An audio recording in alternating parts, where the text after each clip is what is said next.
वडेट्टीवारांनी बीडच्या मुद्द्यावरून सरकारला लक्ष केलंय। मराठा विरुद्ध ओबीसी असं बीडचं राजकारण झालं असून इथलं चित्र भयानक असल्याचं वडेट्टीवारांनी म्हटलंय। बीडमध्ये मोठा उद्रेक होऊन हजारो लोकांचा जीव जाईल अशी भीती सुद्धा वडेट्टीवारांनी व्यक्त केली आहे। बीडचं राजकारण आता इतकं भयानक ठोकायला गेलेलं आहे। मराठा वर्सेस वंजारी ओबीसी, म्हणजे मराठ्यांची शाळा असेल तर ओबीसींची पुलं काढतायत, ओबीसीची शाळा असेल तर मराठ्यांची पुलं काढणं सुरू आहे। हे चाललंय ना, इतकं भयानक झालेलं आहे तिथे।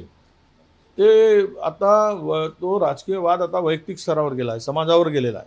तो महाराष्ट्रामधल्या बीड किंवा मराठवाडा भागातील 2-3 जिल्ह्यामध्ये आता इतका टोकाचं पाऊल दोन्ही समाजाने उचललं आहे आणि त्यामुळे वातावरण फार गढूळ झालं आहे। सरकारचं लक्ष त्याकडे अजिबात दिसत नाही, सत्तेमध्ये मशगूल आहे।